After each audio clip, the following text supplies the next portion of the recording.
violence up close. I've looked at autopsy photographs. I've seen with my own two eyes what a bullet can do to the human body. I've held hands with the hands of parents who have lost a child. I have seen children who were traumatized by the loss of a parent or sibling. And I have fought my entire career to end this violence and to pass reasonable gun safety laws. Time and again, as progress has stalled, we have all asked, what are we waiting for? Because we aren't waiting for a tragedy, I know that. We've had more tragedy than we can bear. We aren't waiting for solutions either, because the solutions exist. They already exist.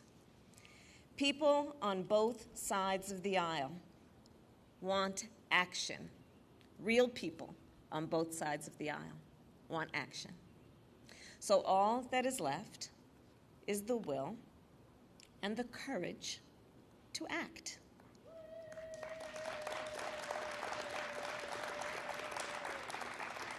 And President Joe Biden has the will and the courage to act.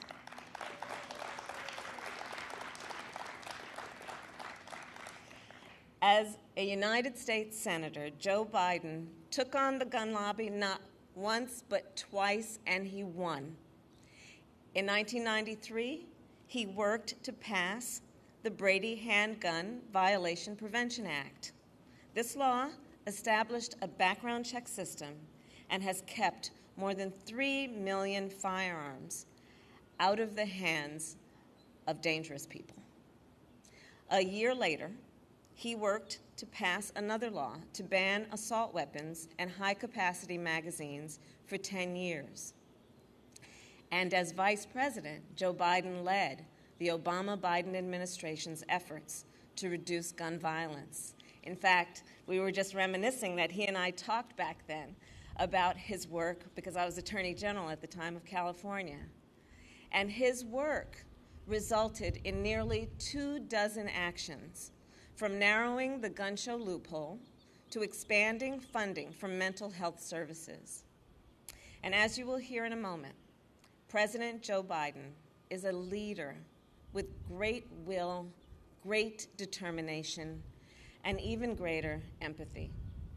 He has seen the grief of all of those who have lost a loved one to gun violence. It is for them, for all of us, that he will never, ever give up on this fight. And it is now my great honor to introduce the President of the United States, Joe Biden.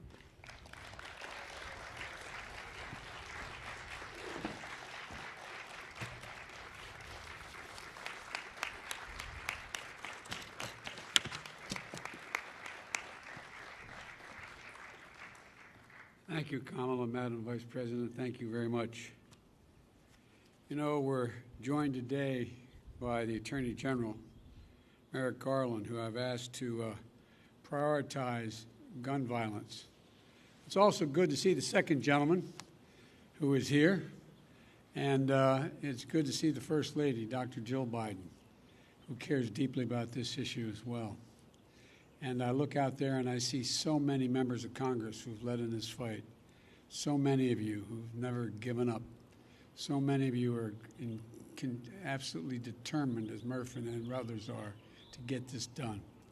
We got a long way to go. It seems like we always have a long way to go. But also today we're taking steps to confront not just the gun crisis, but what is actually a public health crisis. Nothing I'm about to recommend in any way impinges on the Second Amendment. They're phony arguments suggesting that these are Second Amendment rights at stake from what we're talking about. But no amendment to the Constitution is absolute. You can't yell fire in a crowded movie theater. We call it freedom of speech. From the very beginning, you couldn't own any weapon you wanted to own. From the very beginning the Second Amendment existed, certain people weren't allowed to have weapons. So the idea is just bizarre to suggest that some of the things we're recommending are contrary to the Constitution. Gun violence in this country is an epidemic. me say it again. Gun violence in this country is an epidemic, and it's an international embarrassment. You know, we saw it again last night as I was coming to the Oval Office. I got the word that in South Carolina, a physician with his wife, 2 grandchildren, and a person working at his house was gunned down, all 5.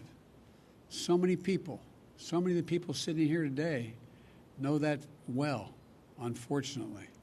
You know, they know what it's like when the seconds change your life forever.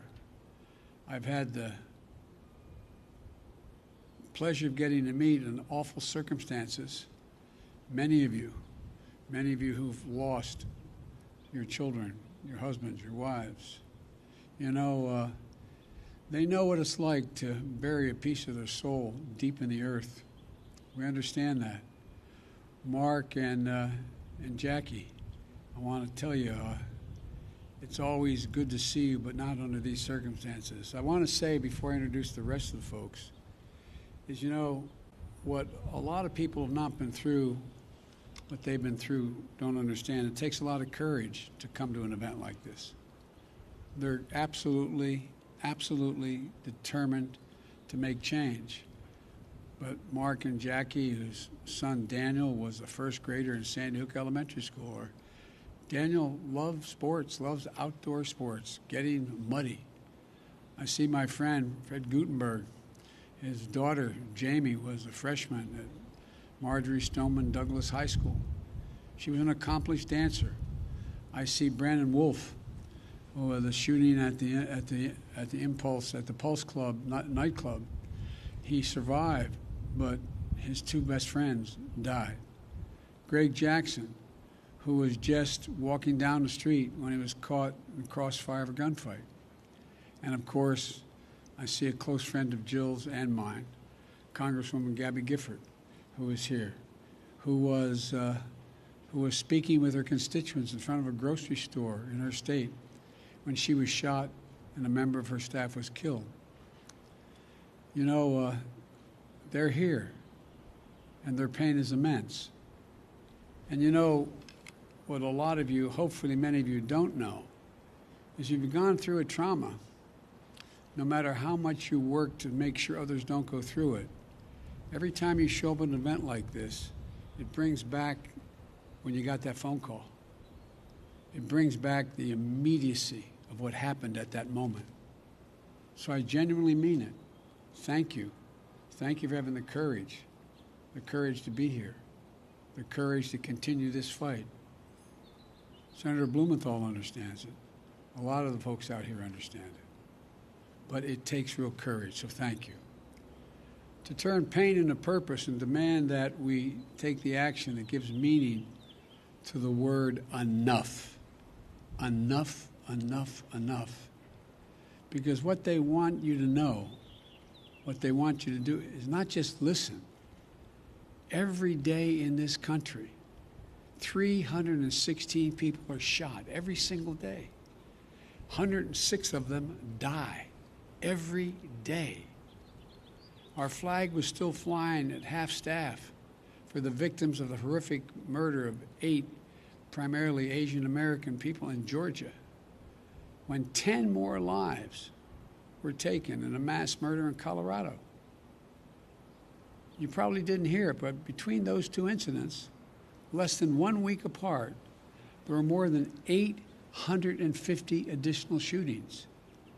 850 that took the lives of more than 250 people and left 500 injured. This is an epidemic, for God's sake, and it has to stop. So I'm here to talk about 2 things. First, the steps we're going to take immediately. And second, the action that needs to be taken going forward to curb the epidemic of gun violence. I asked the Attorney General and his team to identify for me immediate, concrete actions I could take now without having to go through the Congress. And today I'm announcing several initial steps my administration is taking to curb this epidemic of gun violence. Much more need to be done, but the first, want to rein in the proliferation of so-called ghost guns. These are guns that are homemade, built from a kit, that include directions on how to finish the firearm. You can go buy the kit. They have no serial numbers, so when they show up at a crime scene, they can't be traced. And the buyers aren't required to pass a background check to buy the kit, to make the gun. Consequently, anyone from a criminal to a terrorist can buy this kit in as little as 30 minutes, put together a weapon.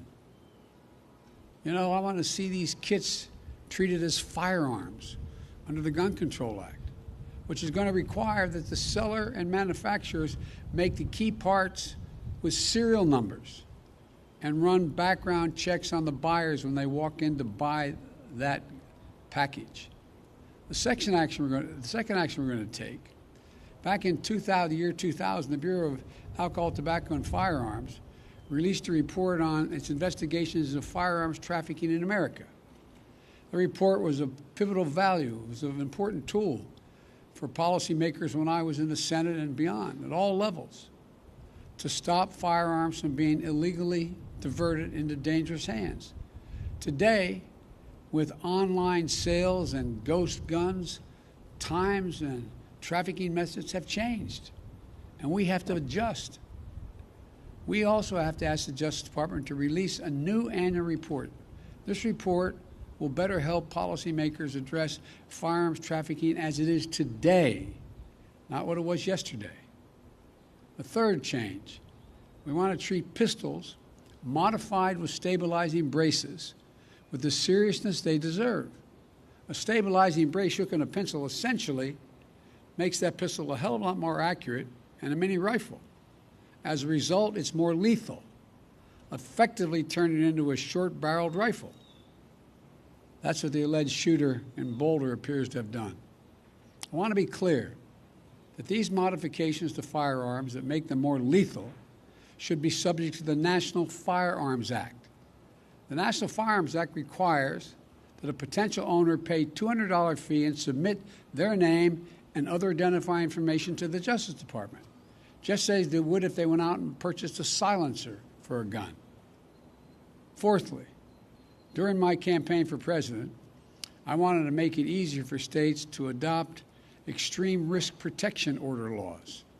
They're also called red flag laws, which everybody in this lawn knows, but many people listening do not know.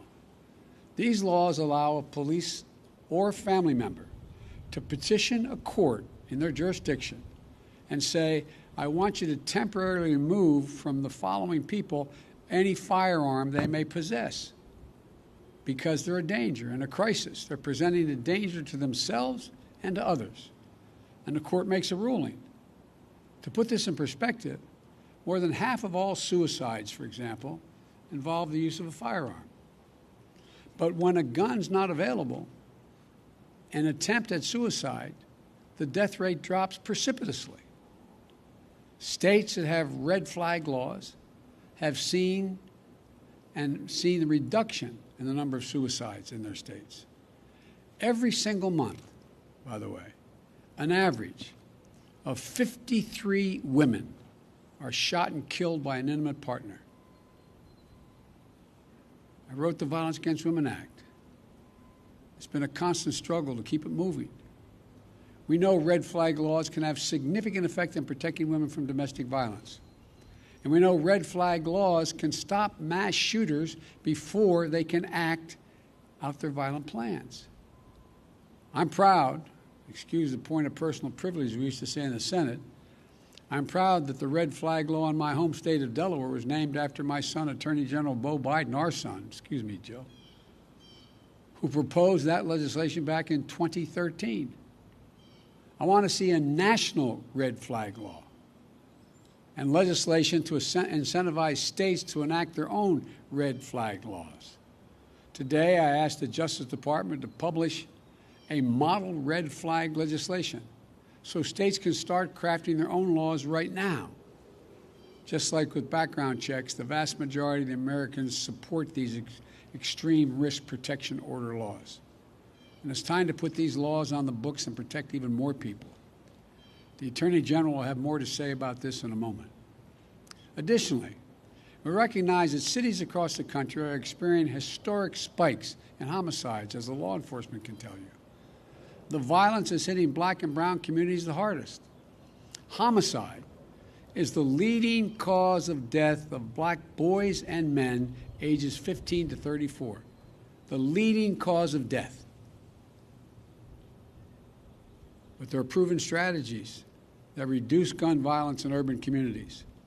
And there are programs that have demonstrated they can reduce homicides by up to 60% in urban communities.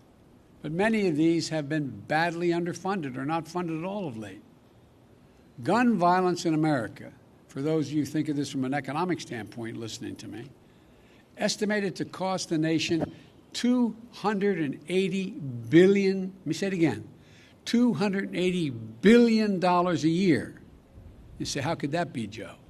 Hospital bills, physical therapy, trauma counseling, legal fees, prison costs, and the loss of productivity.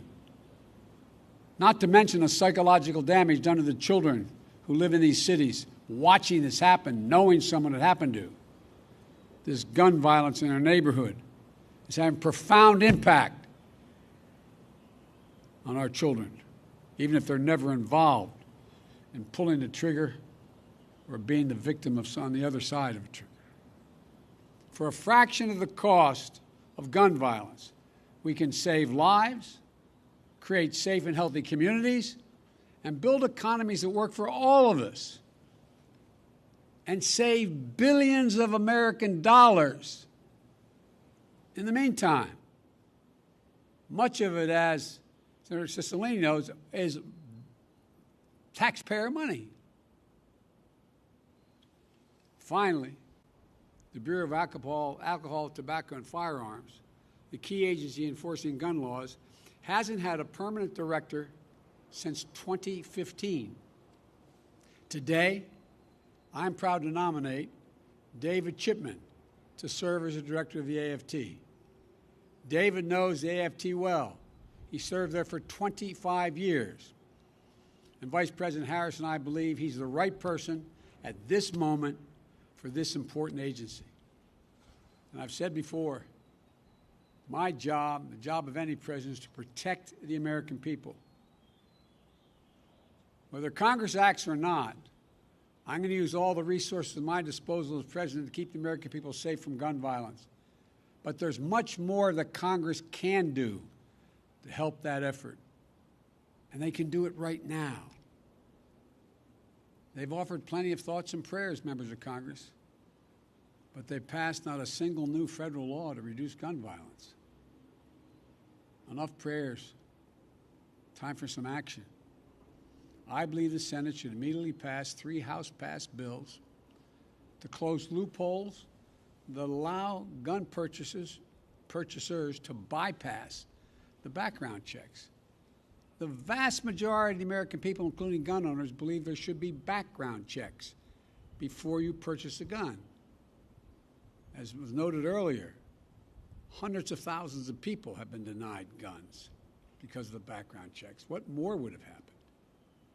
These bills, one, require background checks for anyone purchasing a gun at a gun show or an online sale.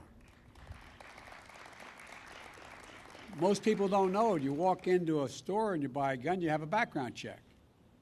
But you go to a gun show, you can buy whatever you want and no background check. Second thing is to close what's known as the Charleston loophole. Like people here, I spent time down at that church in Charleston. What happened is someone was allowed to get the gun used to kill those innocent people at a church service. If the FBI didn't complete the background check within 3 days, there's a process. If it wasn't done in 3 days, according to the Charleston loophole, you get to buy the gun. They bought the gun and killed a hell of a lot of innocent people who invited him to pray with them. And 3, reauthorize the Violence Against Women Act, which the so-called close the boyfriend and stalking loopholes to keep guns out of the hands of people found by a court to be an abuser and continuing threat. I held over 1,000 hours of hearings to pass the Violence Against Women Act. And one thing came through. If, in fact, a stay-away order, an order preventing the abuser from coming in a certain distance of the person he has abused or she has abused. And now, the idea that they can own a weapon when they have a court order saying they are an abuser. These are some of the best tools we have right now to prevent gun violence and save lives. But all these bills, they had support of both Democrats and Republicans in the House. And universal background checks are supported by the vast majority of the American people. And I might add, the vast majority of responsible gun owners. So let me be clear. This is not a partisan issue among the American people. This is a view by the American people as an American issue. And I'm willing to work with anyone to get these done. And it's long past time that we act. Now, I know this has been a hobby horse of mine for a long time. Got it done once. We should also ban assault weapons and high-capacity magazines in this country.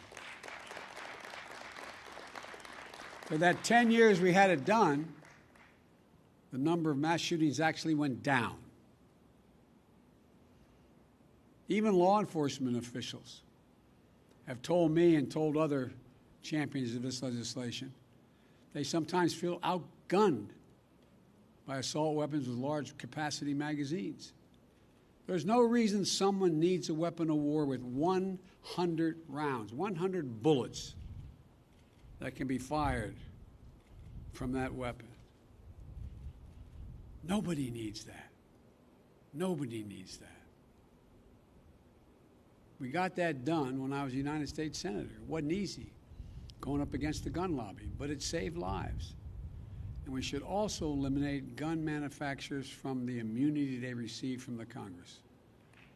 You realize, again, the people here, because they're so knowledgeable on here in the Rose Garden, but what most people don't realize, the only industry in America, a billion-dollar industry, that can't be sued, has exempt from being sued, are gun manufacturers. Imagine how different it would be had that same exemption been available to tobacco companies who knew and lied about the danger they were causing, the cancer caused and the like. Imagine where we'd be. But this is the only outfit that is exempt from being sued. If I get one thing on my list, the Lord came down and said, Joe, you get one of these, give me that one. Because I tell you what, there would be a come to the Lord moment these folks would have real quickly. But they're not. They're not. They're exempt. I know that the conversation about guns in this country can be a difficult one.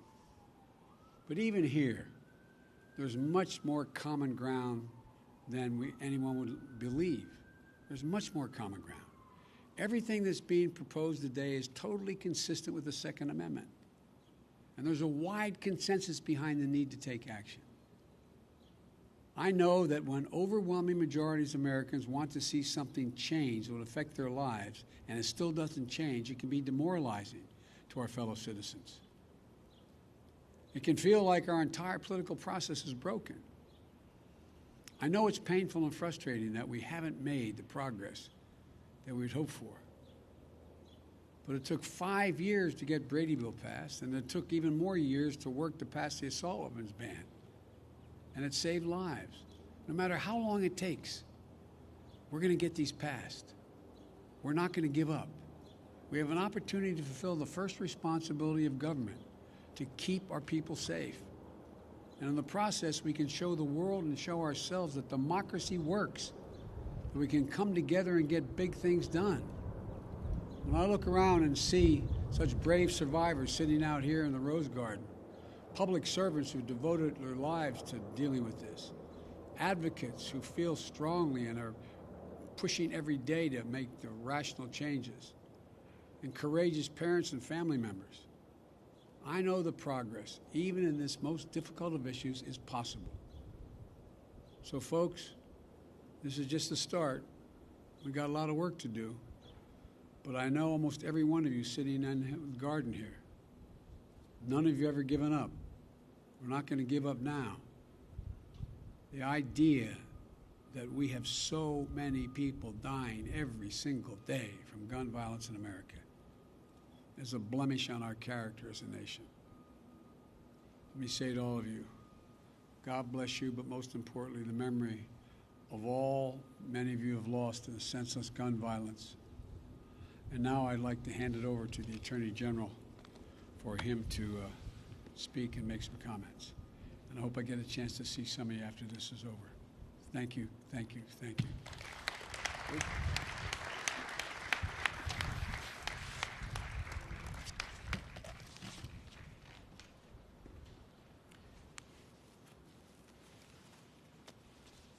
Thank you, Mr. President and Madam Vice President. We stand here today not at a moment of tragedy, but in the midst of an enduring tragedy. So far this year, guns have taken the lives of an estimated 11,000 of our neighbors, friends, and fellow Americans. As the President explained, gun deaths in our country are occurring at a staggering pace, on the order of about 100 Americans killed every day, with hundreds more wounded. I am under no illusions about how hard it is to solve the problem of gun violence, and I know that the Department of Justice alone cannot solve the problem. It is a problem that we must all work on together in a collective effort to keep guns out of the hands of criminals and save lives. But there is work for the department to do, and we intend to do it. Today, the Department of Justice is announcing several steps that we will take to keep guns out of the hands of criminals and reduce the risk of gun violence.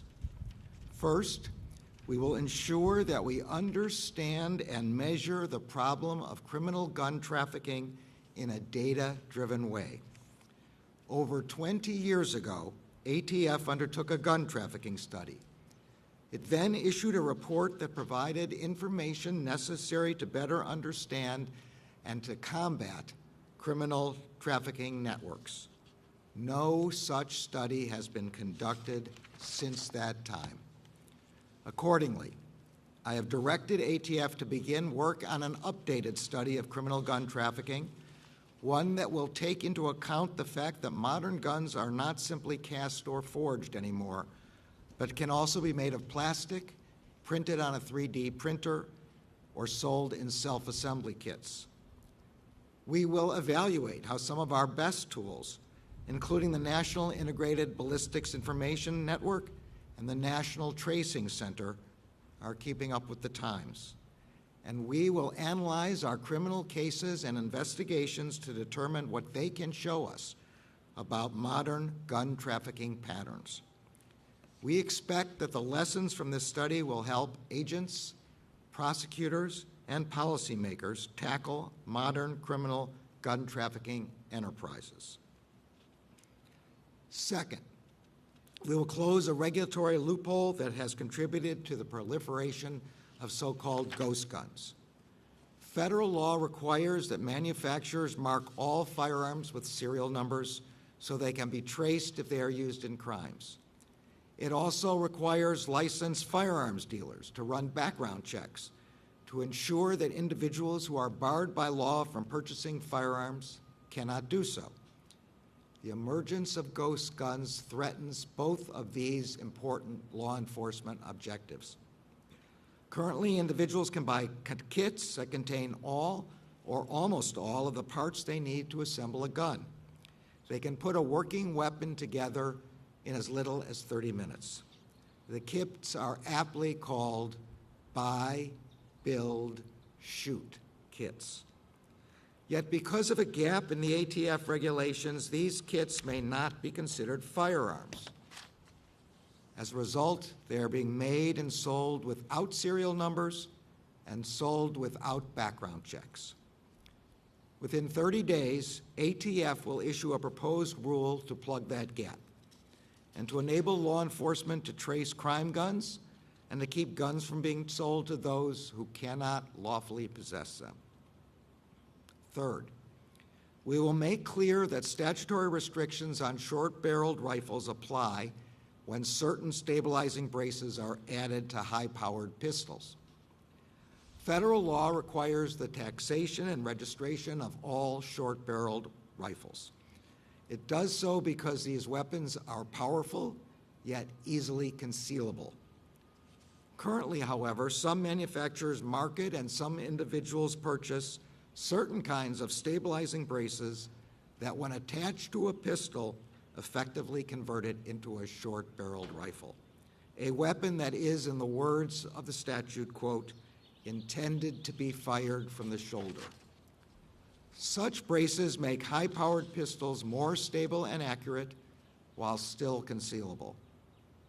Within 60 days, ATF will issue a proposed rule that will make clear that when a device marketed as a stabilizing device effectively turns a pistol into a short-barreled rifle, it is subject to the requirements of the statute.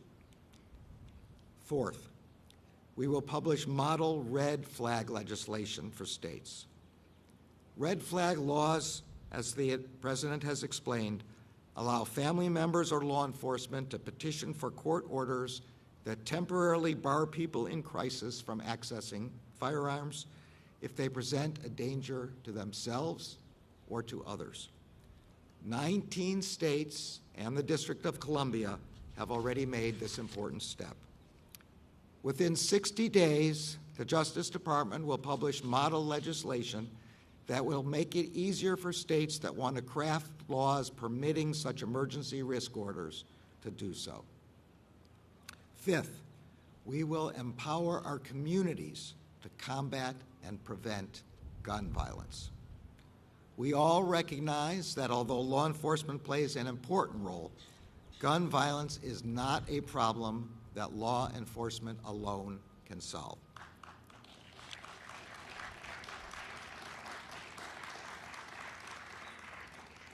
Communities are an essential partner, an asset, and a source of resources and ideas. Those who are closest to the problem are a critical part of solving the problem. To that end, the Justice Department will make available over $1 billion in funding through over a dozen grant programs that can be used to support evidence-based intervention strategies for reducing gun violence.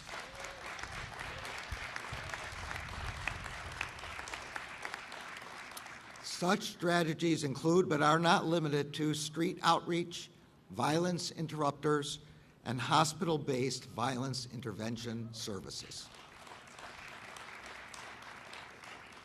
I have directed all of our grant-making components to make community violence intervention and prevention a priority. Finally, none of these measures or any of the other critical law enforcement work the Department does with respect to illegal guns can be effectively carried out without strong leadership. That is why the President has nominated David Chipman to be the next ATF director. Mr. Chipman has come up through the ranks, spending 25 years in the trenches fighting illegal gun trafficking and criminal enterprises. His extensive experience as an ATF agent will prove invaluable, and I look forward to working with him. Looking out at many of you is not only a reminder of the tragic toll that gun violence takes on our communities, but also of the resilience and determination that it will take to make our communities safer. The Department of Justice shares your commitment and that of the President and of the Vice President to stopping the plague of gun violence and saving the lives of those we love. Thank you.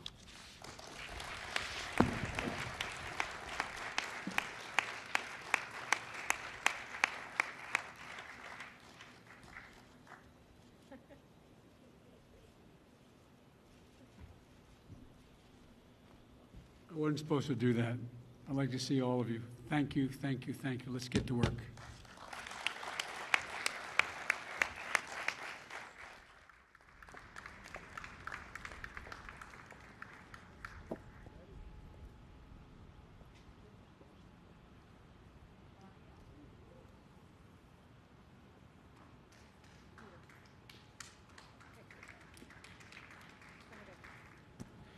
Ladies and gentlemen, please remain in your seats until the President and stage participants have departed.